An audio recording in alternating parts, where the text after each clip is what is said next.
विराजमान पार्टी के पूर्व प्रदेश अध्यक्ष और सदस्यता महाअभियान के संयोजक पुखराजी गर्ग साहब, नीमका थाना से 2018 का चुनाव लड़े भाई ब्रह्मदत्त जी मोदी, नथु जी कंकेड़िया, मदन जी बावरिया पूर्व प्रधान, लक्ष्मी नारायण जी नेहरा, प्रभुदयाल जी लोचक, दल्लाराम जी चौधरी, गिरधारी जी दाहिल, विकास जी गिल, छुट्टन जी यादव, महेंद्र जी, सुरेंद्र चौधरी और सम्मानित मंच, सामने विराजमान पिता तुल्य बुजुर्गजन, नौजवान साथियों, प्यारे बच्चों, सबसे पहले तो मैं पूरी टीम को दिल की गहराइयों से धन्यवाद दूंगा कि आपने अल्प सूचना के ऊपर बहुत अच्छे कार्यक्रम का आपने आयोजन किया और हनुमान जी को ये संदेश आज आप सोशल मीडिया के माध्यम से देंगे कि हनुमान जी, हम आपको थकने नहीं देंगे, हम आपको रुकने नहीं देंगे।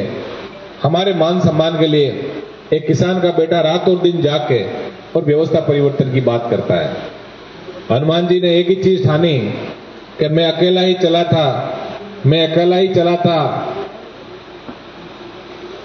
जाने में मंजिल मगर लोग साथ आते गए और कारवां बनता गया। अधिकतर जगह हमने डॉक्यूमेंट्री के माध्यम से हनुमान जी के संघर्ष को बताया। कोई व्यक्ति ऐसे ही हनुमान नहीं बनता। हनुमान बनने के लिए बहुत त्याग, तप, समर्पण और बलिदान की आहुति देनी पड़ती है, तब कोई व्यक्ति हनुमान बनता है। और नीमका थाना और विशेषकर जो नौजवान साथी हैं, आप सब जानते हैं कि किस तरह किसान का बेटा हनुमान बेनीवाल रात और दिन जाके और एक ही लगन के साथ कि मैं चाहता हूं कि राजस्थान के अंदर व्यवस्था परिवर्तन होनी चाहिए। व्यवस्था परिवर्तन आज आप देख रहे हो, उन्होंने सदस्यता महाअभियान को चलाया और उसमें लिखा कि सदस्यता से सत्ता की ओर। एक किसान के बेटे ने कल्पना की कि मैं किसान के बेटों को, मेरे भाइयों को सत्ता के शिखर तक लेके जाऊंगा। सदस्यता अभियान राष्ट्रीय पार्टियों के भी चलते हैं, लेकिन उनका मकसद एक ही होता है कि सदस्य बनाओ और उन सदस्यों से अपने नेताओं की दरियां बिछो। इसके अलावा मेरे हिसाब से कभी उन्होंने सदस्य क्या होता है, किस व्यक्ति को आगे आना चाहिए, कौन व्यक्ति जो संगठन के लिए काम कर रहा है, कौन ऐसा व्यक्ति है जिसमें समर्पित भाव से पार्टी के लिए काम करता है, आप लोग देखते ही हो। हनुमान बेनीवाल जी ने पहली बार इस सदस्यता अभियान को ऑनलाइन, अभी मैं बैठा बैठा ये आंकड़े ही देख रहा था, हनुमान जी ने पहली बार ये कहा कि मैं चाहता हूं कि समर्पित भाव से जो संगठन के अंदर काम कर सके, किसान की सेवा का जज्बा जिस व्यक्ति के दिल और दिमाग में हो, उन व्यक्तियों को मैं सदस्यता से सत्ता की ओर लेके जाऊंगा।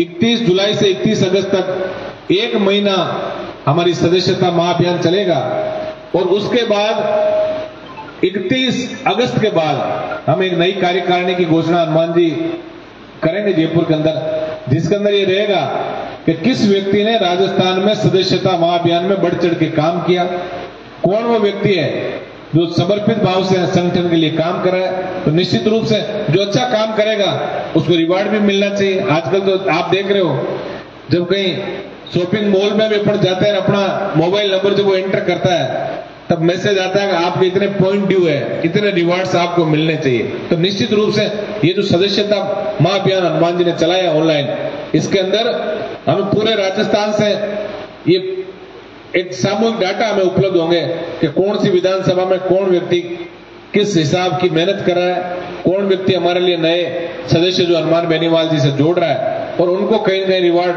आने वाला जो हमारा संगठन की कार्यकारिणी घोषित होगी उसके अंदर मिलेगी। दोस्तों, मैं युवा साथियों से विशेष अपील करूंगा, हमें जो सत्ता के इर्द गिर्द जो लोग रहे हैं उन लोगों ने हमें सारी बातें सिखाई कि आपको नारे जोर से लगाना है, आपको नेताओं के पीछे भागना है, लेकिन एक चीज हमें नहीं सिखाई और वो नहीं सिखाया कि हमें संगठन से काम कैसे करना है।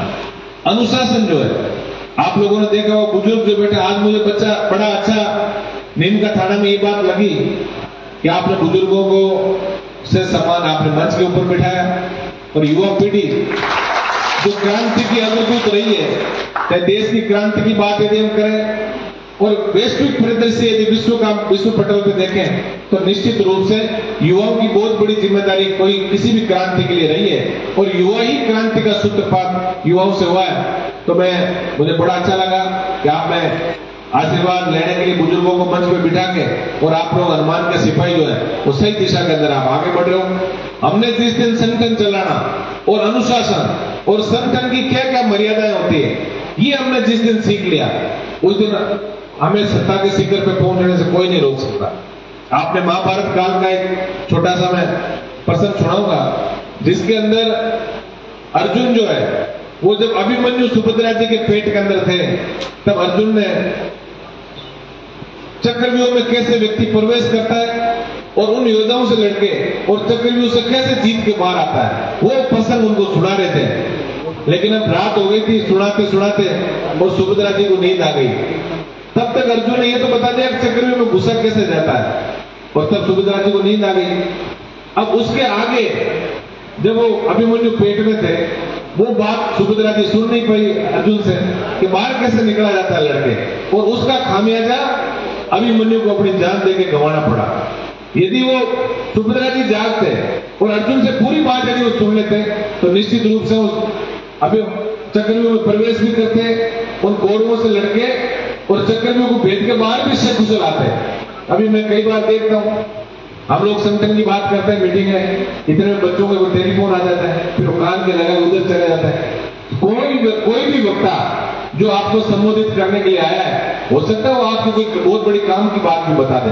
तो हम ऐसे मामले में जब भी आए हैं क्योंकि ये सही बात है हमारी संगठनात्मक मीटिंगें थोड़ी कम हुई है अभी हमने संगठन का तो सुचारू रूप से चालू करने का हमने निर्णय किया है। उसके अंदर हमें कई चीजें हम लाएंगे मोटिवेशनल स्पीकर जिन्होंने संगठन में अच्छा काम किया जो समर्पित भाव से संगठन में काम कर सकते हैं और उनका हमें उनके विचारों से हमें लाभान्वित होना है हमें सही दिशा के अंदर आगे बढ़ना है। और मैं चूंकि मैनेजमेंट का स्टूडेंट रहा हूं मैंने एक चीज जरूर सीखी है कि बोथ इज ऑलवेज राइट। इस चीज को आपको सोचने की जरूरत है क्योंकि देखने में अक्सर यह आया हम किसान परिवार के लोग हैं और ये एक मानव प्रवृत्ति है इसको कोई नहीं रोक सकता। मुझे ये लगता है कई बार कि सबसे अच्छा काम मैं ही कर रहा हूं लेकिन कोई आके आंकड़ा पेश करता है एमएलए साहब आप तो ये कर रहे हो और उस दूसरे विधायक ने ये किया तो मुझे पढ़ के फिर मुझे संकोच नहीं होना चाहिए ये स्वीकार करने में कि हाँ भाई दूसरे विधायक ने मेरे से ज्यादा काम किया है।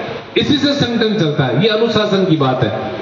कई बार आपको लगता है कि यार काम तो मैंने ज्यादा किया और मंच पे वो बैठ गया उसके लिए आप नाराज मत हो आप उसके साथ चलो। देखिए संगठन के अंदर कई चीजें होती है जातीय समीकरण भौगोलिक दृष्टिकोण का सारा सिस्टम को यदि हम एनालिसिस करें तो कई बार संगठनों की भी मजबूरी होती है कि कई लोगों को सब लोगों को साथ के चलने का वो होता है तो कई बार उसको पद मिल जाता है। उसके लिए आप नाराज मत हो उसके लिए आप उसके बराबर भागते रहो। और आप जब सेना की भर्ती होती है आजकल सेना की रैली आप लोग देख रहे हो और शेखावाटी में मेरे हिसाब से आपसे ज्यादा तो कोई जानता नहीं है सेना की रैलियों के बारे में क्योंकि देश सेवा के अंदर ये हमारा परम सौभाग्य है कि देश के अंदर सबसे ज्यादा हमारी सीमा की रखवाली करने वाले जवान जो शेखावाटी अंचल से आते हैं। आप लोग हमेशा देश की सेवा की जहां भी भर्ती रैली होती है उसके अंदर जब व्यक्ति दौड़ना शुरू करता है तो बिल्कुल दम लगा के दौड़ता है उसको ये लगता है कि मैं ही प्रथम आऊंगा मैं ही सबसे तेज दौड़ रहा हूं लेकिन आगे जो रस्सी बांधी हुई होती है उससे जो टच होता है उसको विनर घोषित कर देते हैं उसको कह देते हैं सेलेक्ट और जो जिनको नहीं करता उनको बाहर निकाल देते हैं। यही संगठन है आपको भी बराबर भागते रहना है। जो पहले चाहे अपना छोटा भाई भी हो और यदि उसने पहले रस्सी को टच कर लिया तो कायदे से विनर वही हो गया। हमारे संयुक्त परिवारों को आप देखो कि किस तरह संयुक्त परिवारों के अंदर 200, 400 जो बुजुर्ग बैठा है ये ज्यादा जानते हैं इसके बारे में। अब हम तो जिस पीढ़ी हमारी जो आई है 25 साल से जो नीचे के बच्चे हैं इनको संयुक्त परिवारों के बारे में थोड़ा ज्ञान कम है क्योंकि हमारे एकाकी परिवार हो गए सिंगल परिवार फैमिली हो गई हम दो हमारे दो इसके अंदर। पहले मैं भी संयुक्त परिवार का हिस्सा रहा हूं और हमने देखा कि किस तरह 100, 200 लोगों के जो परिवार होते थे उसको मुखिया जो एक ही होता था उसके इशारों से सारे लोग काम करते थे ये तो उनका समर्पण हुआ। लेकिन जो मुखिया जो होते थे उनकी नैतिक जिम्मेदारी ये थी कि वो लोग शाम को सब लोगों के साथ बैठ के और राय मशविरा भी करते एक दूसरे का चेहरा भी देखते एक दूसरे से आई कांटेक्ट वो करते और पता लगता है कि यार ये फला आदमी, भाई बता तेरे को क्या शिकायत है, तुझे क्या उदासी है, ये सब चीजें जब सोचते तभी तो परिवार आगे बढ़े। आज यही हो रहा है कि संगठन में जो पदाधिकारी बढ़ जाता है वो फिर दूसरे लोगों को फीडबैक नहीं जानता, दूसरे लोगों की भावना क्या है, उनका समर्पण क्या है, उसको जो जहां पहुंचाना चाहिए वहां नहीं पहुंच पाता और उससे असंतोष भी उभरता है। मैं चूंकि संयुक्त परिवार का हिस्सा रहा हूं मैं, और आप लोगों के आशीर्वाद से अच्छे अच्छे संस्थाओं में पढ़ने का मौका मिला, लेकिन एक चीज जो संगठन के लिए सबसे जरूरी है, तो मैंने कहा बॉस इज ऑलवेज राइट। मैं बताऊं कि मैं कॉलेज के समय के बाद जब हमने बीएससी किया है, मनीष जी ये मेरे जूनियर थे कॉलेज में, उसके बाद मैं एमबीए के लिए पोदार में मैंने दाखिला ले लिया, और मेरा छोटा भाई जो है उसने 12वीं क्लास पास की और फिर कहा नहीं मैं पढ़ूंगा नहीं। तो किसान परिवारों में एक चीज होती थी कि जो ही कोई स्कूल को छोड़ता था या शिक्षा से हटता था तो उसके लिए फरमान ये जारी होता है इसकी शादी कर दो आप। तो छोटे भाई की शादी मेरे से पहले फरमान मेरे पिताजी ने जारी कर दिया। अब मैं भी चूंकि मनुष्य प्रवृत्ति है तो मेरे पास दो ऑप्शन थे, एक तो मैं ये सोचता कि यार बड़ा तो मैं हूं, मेरी शादी पहले क्यों नहीं हुई, और एक ये था कि भाई पिताजी सही है, इनका जो फैसला है सर्वोपरि है, तो मैं उसकी शादी में सेंट वेंट लगा कर अपनी भाई की शादी में शरीक हूं। दो ही ऑप्शन थे मेरे पास। अब मैंने दूसरा ऑप्शन चुना कि भाई पिताजी हैं और संयुक्त परिवार चला तो इनका फैसला सर्वमान्य में, और सेंट लगा के उसकी शादी में चला गया, और नतीजा ये रहा कि बाद में मेरी भी शादी हो गई। और यदि उस दिन यदि मैं शादी में नहीं जाता तो हो सकता था आज कमारा ही रहता मैं। तो ये संगठन का मूल मंत्र है, यदि किसी छोटे भाई को पद मिल जाए और आपको लगे कि भाई बॉस ने इसको पद दे दिया तो हमें उसके साथ चलना है, और आप साथ चलोगे, समर्पित भाव से साथ चलोगे तो निश्चित रूप से समय सबका आता है। आप देखिए इसका सबसे बड़ा उदाहरण मैं हूं। मैंने कभी जीवन में नहीं सोचा कि राजस्थान की विधानसभा में जहां 200 प्रतिष्ठित जनप्रतिनिधि बैठते हैं प्रदेश की सबसे बड़ी पंचायत में, वहां बैठकर मुझे बोलने का मौका मिलेगा। मैं समर्पित भाव से हनुमान जी के लिए काम कर रहा था और उनकी दृष्टि मेरे ऊपर पड़ गई कि ये सही काम कर रहा है, और उसका नतीजा ये निकला कि आज मैं विधानसभा के अंदर पहुंच गया। मैं तो इतना ही निवेदन आपसे कर रहा हूं कि हनुमान बेनीवाल जिस संगठन को लेकर चले, देखिए आदमी विधायक बनता है, सांसद बनता है, उसके बाद एक दो ही चीजें वो करता है, या तो आराम करता है और ये बहुत बड़ा पैसा वो कमाता है। आप लोग देख लो अपने आसपास, यहाँ तो नीम का थाना की देख लो आप, राजस्थान की, मेरे हिसाब से विश्लेषण करने की आपको आवश्यकता ही नहीं है। यहाँ जो विधायक एमपी जो रहे उनकी आपको शायद बैलेंस शीट है, यदि आप देखोगे तो आप सोच नहीं सकते, उससे 100 गुना ज्यादा उन लोगों के पास पैसा है। आज एक किसान का बेटा पहली बार ये सोचता है कि इस प्रदेश के अंदर व्यवस्था परिवर्तन लागू होनी चाहिए। हनुमान जी एक बात कहते हैं कि मैं चाहता हूं इस प्रदेश की ऐसी व्यवस्थाएं बने जहां प्रदेश के अंतिम छोर में बैठा व्यक्ति, दलित पीड़ित गरीब व्यक्ति जब थाने कोर्ट कचहरी तहसील के अंदर जाए तो वहां का अधिकारी खड़ा होकर ये पूछे कि बाबा बताओ मैं आपकी क्या सेवा कर सकता हूं। ऐसी व्यवस्था हनुमान जी राजस्थान में बनाना चाहते हैं। ये क्यों सोचा? ये सही बात है, किसान नेता बहुत है, अपने आप को किसान कहते, स्वयं किसान नेता है, लेकिन जान के पाँव ना फटी बेवाई, सो क्या जाने पीर पराई, जिन्होंने किसानी का काम ही नहीं किया। आज हनुमान बेनीवाल जो किसान का बेटा है, सबसे पहले लिटरेचर से एक शब्द निकाल के लाया कि कर्ज माफी नहीं, मैं चाहता हूं कि कर्ज मुक्त किसान राजस्थान का होना चाहिए।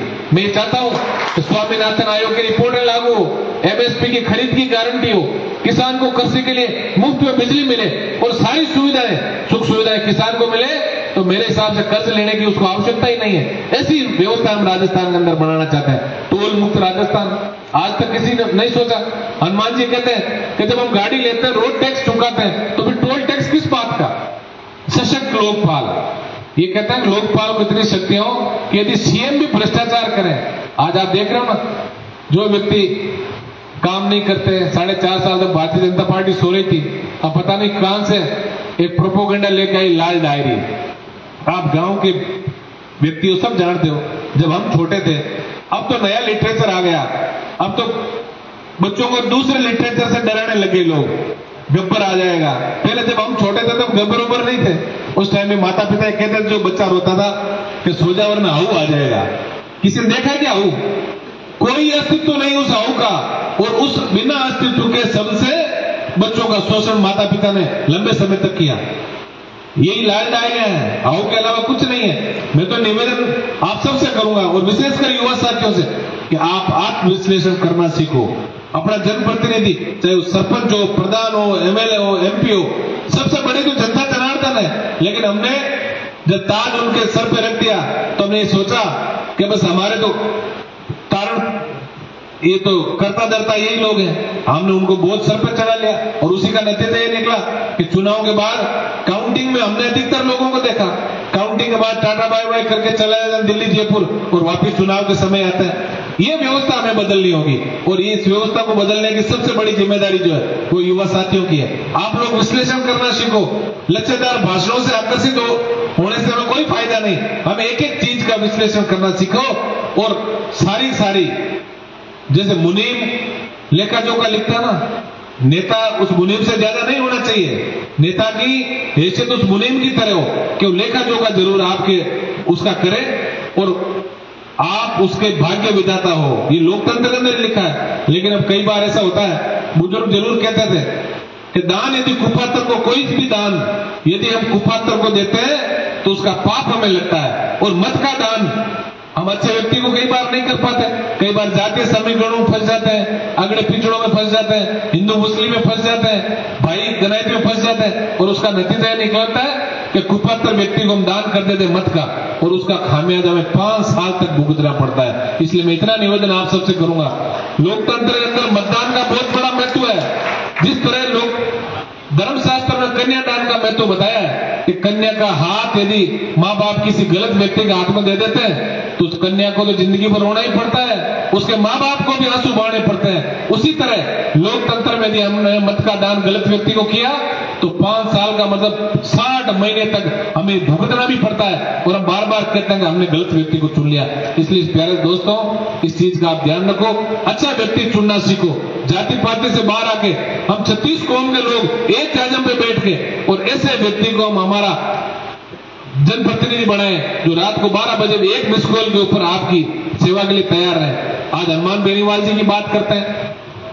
आज राजस्थान के अंदर दोनों पार्टियां घबराई हुई है। उनके जब आप देखते हो टीवी पे कई चाहे वाद विवाद हो, दूसरी डिबेट हो, सबसे पहले कहता नहीं आरएलपी का कोई अस्तित्व नहीं देखा, नहीं देखा आपने। ये कुंठा है उन लोगों की। उनको लग रहा है कि किसान का बेटा हनुमान बेनीवाल जिसके पास कोई संसाधन नहीं, कोई बड़े घराने से नहीं, उसके बावजूद जिस तरह से जनता जनार्दन का आशीर्वाद हनुमान जी को मिल रहा है उसके अंदर हमें कहीं ना कहीं लोगों को लुभाने का प्रयास करना चाहिए। और उसी का आप लोगों के प्यार प्रेम का ही नतीजा है कि हनुमान बेनीवाल कहता है कि मैं थकूंगा नहीं और मेरे भाइयों को सत्ता के शिखर तक मैं लेकर जाऊंगा। ऐसी सोच के साथ हनुमान बेनीवाल आगे चला है। तो मैं इतना निवेदन आप सबसे करूंगा कि हम सब एक होके, क्योंकि सत्ता प्राप्ति जिन लोगों ने की उन्होंने एक ही चीज सीखी कि जयपुर और दिल्ली के अंदर शाम को क्लबों के अंदर साथ में चीयर्स करते ही हैं, इनका और कुछ नहीं है, एक साथ चीयर्स करते हैं और एक ही बात करते हैं कि फूट डालो और राज करो।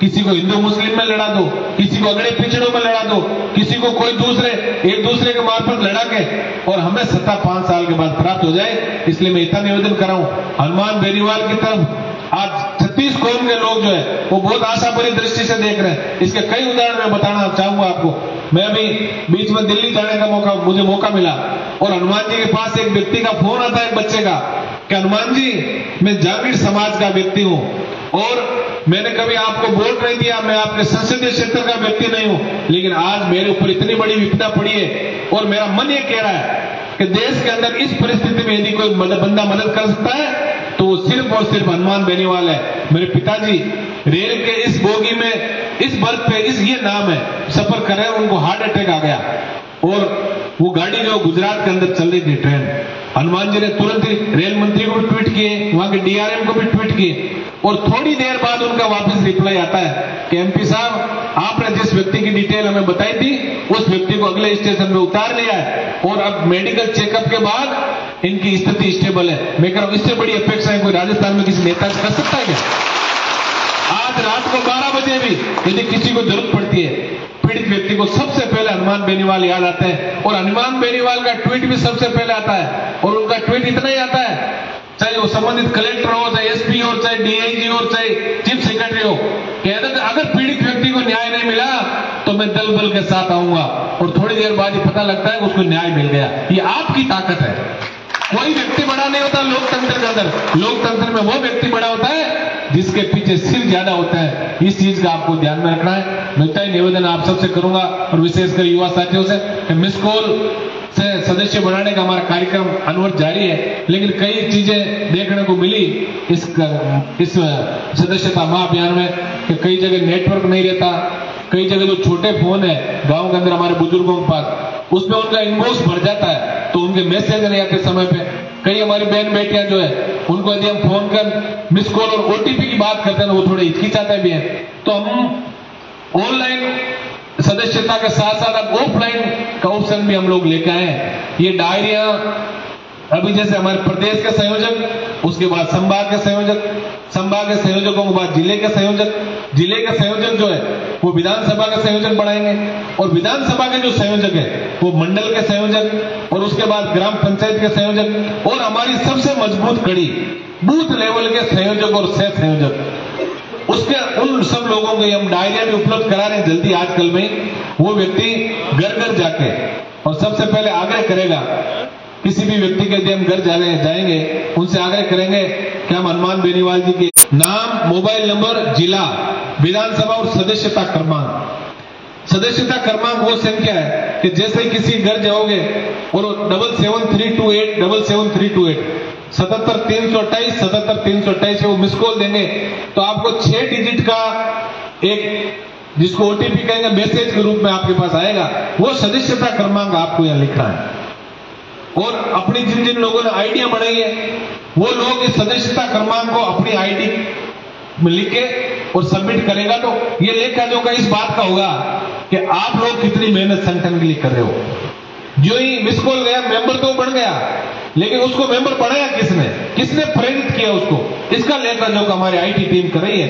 तो इस सदस्यता क्रमांक पे उनका 6 नंबर का डिजिट लिख के और आप अपनी आईडी से भी आप मैसेज कर सकते हैं। दूसरा, कई बुजुर्गों के पास मोबाइल नहीं है, कई बहन बेटियों के पास नहीं था, हम जिस घर के अंदर भी जाएं और उसके अंदर यदि 7 मेंबर है और 3 के पास मोबाइल है और 4 के पास नहीं है, या 4 के पास है और 3 के पास नहीं है, हमें सदस्य सबको बनाना है। उनके नंबर यदि नहीं है तो सदस्यता क्रमांक के आगे उस परिवार के मुखिया का टेलीफोन नंबर या जो एक्टिव मेंबर वहां उस परिवार का है उसका नंबर भी यदि आप लिख दोगे तो हम सॉफ्टवेयर से अपने आप उठा लेंगे कि ये व्यक्ति जो मेंबर बना है ये किस परिवार का है, किस विधानसभा का है। इसलिए जहां भी हम जाएं ऑफलाइन, ये जब पुस्तक लेके हम लोग जाएंगे तो इसमें जो भी जिस परिवार में जितने भी मेंबर हो उन सबको हमें मेंबर राष्ट्रीय लोकतांत्रिक पार्टी का बनाना है। ये मैं निवेदन करने के लिए आपके बीच आया हूं। और इसके बाद इसका जो नीचे का हिस्सा है सदस्यता क्रमांक के आगे डॉट डॉट डॉट डॉट नीचे लिखा हुआ है, वहां से इसको फाड़ना है। ये जो है ये फाड़ के जिसको मेंबर हम बनाएंगे उसको ये देना है। इसके अंदर सारा कुछ लिखा है कि हम हनुमान बेनीवाल जो किसान का बेटा है राजस्थान के अंदर क्या चाहता है, क्या व्यवस्था के अंदर परिवर्तन चाहता है। और आप सबसे बड़ी बात है कि लिटरेचर जो है उसी से लोग व्यक्ति आकर्षित होता है। कई बार आपने देखा होगा कि किसी व्यक्ति के बारे में ज्यादातर पूर्वाग्रह से ग्रसित होते हैं। कई बार हमें भी अवसर जब कहीं लगता है नया और बाहर से जब उसकी फीडबैक आती है कि ऐसा है वैसा है, लेकिन जब हमारे नजदीक बैठता हो और हम उसके विचार सुनते हैं तो हमें लगता है यार जिसने हमें फीडबैक दिया उसने गलत दिया। तो पूर्वाग्रह से अधिकतर लोकतंत्र के अंदर जो लोग ग्रसित हैं उन लोगों को हमें ये हमारा लिटरेचर देना है। वो ये पढ़ेगा और निश्चित रूप से उसको लगेगा कि यार बंदा तो सही बात कर रहा है, व्यवस्था परिवर्तन की बात भी करता है, टोल मुक्त राजस्थान की बात करता है, किसानों को अच्छे दिन दिखाने की बात करता है। जिन्होंने झूठे सपने दिखाए उनसे हटके हम यदि राजस्थान में काम करेंगे तो निश्चित रूप से हमारा जो तीसरा मोर्चा जो है वो पहला मोर्चा बढ़ के राजस्थान के अंदर एक नया इतिहास 2023 के अंदर हम लिखेंगे। ये मैं निवेदन आप लोगों से करने आया हूं। और अभी भी आज भी वैसे तो आप लोग सब पढ़े लिखे हो, जरूर आप लोगों ने मिस कॉल किए होंगे, लेकिन कई बार ऐसा होता है जैसे एवरेज 50,000 ऑनलाइन हमारे मेंबर बन रहे हैं तो 1 लाख लोग जो प्रयास कर रहे हैं, क्योंकि ट्रैफिक भी कई बार जाम हो जाता वेबसाइट का तो बढ़ नहीं पाते बार बार। आप लोग सोशल मीडिया पे मुझे भी मैसेज मेरे पास भी आते रहते हो तो मैं तो इतना निवेदन आपसे करूंगा, बार बार आप प्रयास करें, जब तक आपके पास 6 डिजिट का ओटीपी या मैसेज वापस नहीं आ जाता। हम सबको एक ही, जिस तरह अर्जुन को ये कहा ना कि तेरे को क्या दिख रहा है, तो ये कहा मुझे चिड़िया की आंख दिख रही है जिसके अंदर मुझे तीर मारना है। हमें सोशल मीडिया के जो योद्धा है मेरे छोटे भाई, उनसे मैं निवेदन करूंगा, बुजुर्ग तो इन्होंने संयुक्त परिवार भी चलाए, संगठन की बातें ही हमसे बेहतर जानते हैं। इस चीज को भी हमें स्वीकार करने में कतई वो नहीं होना चाहिए कि हमारे बुजुर्ग जो है, जिन्होंने देश ही नहीं विदेश को भी भारत के बुजुर्गों ने संगठन और ये सारा संयुक्त परिवारों की परिभाषाएं सिखाई। लेकिन अब नई पीढ़ी जो आई है, इसके अंदर थोड़ा बहुत ये इस चीज की प्रॉब्लम है। हमें सोचना है कि अब दोनों जो राष्ट्रीय दल है उनके पास अथाह पैसा है। आपने देखा ना, ये मुक्का निकाल लगा, नहीं सहेगा राजस्थान। ये 4.5 साल बाद क्यों याद आया कि नहीं सहेगा राजस्थान? आप 4.5 साल भारतीय जनता पार्टी कहां सो रही थी? आप लोगों ने देखा कभी सड़क से लेके सदन तक किसी भारतीय जनता पार्टी के व्यक्ति को लड़ते हुए? इन्होंने एक ही बात सोची कि यह बारी बारी से एक बार तू और एक बार मैं की अब चलन है। इस बार कांग्रेस की सरकार नहीं आएगी, जनता इनसे तंग आके हमें वोट दे देगी। हमें गांव में ही बताना है कि आप बीजेपी कांग्रेस से तंग आ गए तो बीजेपी को वोट क्यों दोगे? हम बैठे हैं ना, हम यही करेंगे। हमारा जो व्यक्ति है, हमारे लिए जो लड़ रहा है, हमारा भाई हनुमान बेनीवाल, ये राजस्थान में ये आमूलचूल परिवर्तन करना चाहता है। यदि ये बात आप लोग ढंग से उनको बताओगे तो निश्चित रूप से राजस्थान के अंदर क्रांतिकारी परिवर्तन राजस्थान के अंदर 2023 के अंदर होंगे। इसके लिए अपने सोशल मीडिया प्लेटफॉर्म पे, चाहे आप फेसबुक चलाते हो, इंस्टा चलाते हो, ट्विटर चलाते हो, उस सब के ऊपर हम आज से ही एक चीज का हम यहां से संकल्प लेके जाएं कि दिन में एक बार, जब तक ये हमारे 21 अगस्त तक हमारा ये कार्यक्रम चलेगा, तब तो ये सदस्यता से सत्ता की ओर इसकी पोस्ट एक बार आप जरूर करोगे। एक बार हनुमान बेनीवाल जी की जो अच्छी रील्स है, अच्छे जो उन्होंने भाषण, अभी आपने परसों देखा होगा लोकसभा के अंदर कि किस तरह एक विधायक एमपी, जिसको संसद अपने संसदीय क्षेत्र के बाहर एमपी को कोई नहीं जानते, मेरे हिसाब से मैं भी एक पूछ लूं आपको कि दूध से विधायक कौन है? मुझे पता है, अग्रिम पंक्ति में बैठे व्यक्ति फिर भी कोई बता दे, अधिकतर लोगों को ध्यान नहीं है दूध से विधायक कौन है। मुझे पता है, हम भी 200 विधायकों को नहीं जानते। साथ उठते हैं बैठते हैं, सिर्फ 25-30 बीजेपी के और 25-30 कांग्रेस के और 3 हम राष्ट्रीय लोकतांत्रिक पार्टी के, 2 कॉमरेड, 2 बीटीपी, इतने ही लोग विधानसभा में बोलते हैं। आप लोग खोल के इसको ऑनलाइन चेक कर लो, तो जो बोलता है उसको तो सब लोग जानते हैं, लेकिन जो बोलते नहीं उनको कौन जानेगा? लेकिन आप बड़े सौभाग्यशाली हैं कि आज नागौर संसदीय क्षेत्र का प्रतिनिधित्व करने वाले और आपके बड़े भाई हनुमान बेनीवाल, जिन्होंने 2 दिन पहले जो लोकसभा के अंदर न केवल राजस्थान, मणिपुर की हिंसा से लेके हमारी बहन बेटियों की जो आज अस्मत प्रदेश के अंदर जिस तरह गैंग रेपों की बातें हो रही है, छोटे बच्चों के साथ जो यौन शोषण के मामले हो रहे हैं, भट्टी में अभी कोटड़ी के अंदर एक गुजर बच्चे के साथ जो रेप का मामला हुआ, इन सब के साथ साथ युवाओं का हरियाणा के जाट आरक्षण से लेकर कर्ज माफी से लेकर और सारी जो बदरी माफियाओं से लेकर सारे के सारे मुद्दे जो है वो देश की सबसे बड़ी पंचायत लोकसभा के अंदर उठाए। तो हम बड़े सौभाग्यशाली व्यक्ति हैं जिनको ऐसा हमें कप्तान मिला, और कप्तान तभी मजबूत होता है जब उसके सिपाही उसके एक आदेश में सब कुछ प्राण न्यौछावर करने की ताकत रखते हैं। और इतना मुझे भरोसा है आप छोटे भाइयों पे भी कि आपने इस बार मन बना लिया कि हमारा बड़ा भाई हनुमान बेनीवाल जो रात और दिन जाके 1993 में, देखिए कल्पना कितनी बड़ी है कि 1993 के अंदर एक गांव में, जो 70 के दशक में एक व्यक्ति गांव में साधारण परिवार में जन्म लेता है, गांव की सरकारी स्कूल से पढ़ के और विश्वविद्यालय में एडमिशन लेता है, और वो सोचता है कि मुझे लॉ कॉलेज का अध्यक्ष बनना है, मुझे विश्वविद्यालय का अध्यक्ष बनना है, मुझे एमएलए बनना है, मुझे एमपी बनना है, और मुझे राजस्थान के अंदर किसान कौम के और युवाओं के सपनों का राजस्थान बनाना है। इन भाइयों को मैं सदस्यता से सत्ता की ओर लेके जाऊंगा। हम बड़े सौभाग्यशाली व्यक्ति हैं कि किसान का बेटा 75 वर्ष के बाद राजस्थान के अंदर ऐसी सोच रख के आगे बढ़ रहा है कि हर व्यक्ति को और समाज के अंतिम छोर में बैठे व्यक्ति को सत्ता के अंदर भागीदारी मिले। और ये सही बात है, लोकतंत्र के अंदर राम राज्य की जो बात करते हैं, लोकतंत्र में राम राज्य तभी आ सकता है जब समाज के अंतिम छोर में बैठे व्यक्ति की भागीदारी कहीं न कहीं सत्ता के अंदर होगी। तो आने वाले दिन हम सब के लिए बहुत ही महत्वपूर्ण होंगे। मैं इतना ही निवेदन आप सबसे करके और इसी अपेक्षा के साथ अपनी वाणी को विराम दूंगा कि आप सब लोग मिलके और नए राजस्थान का जो सपना, खुशहाल राजस्थान का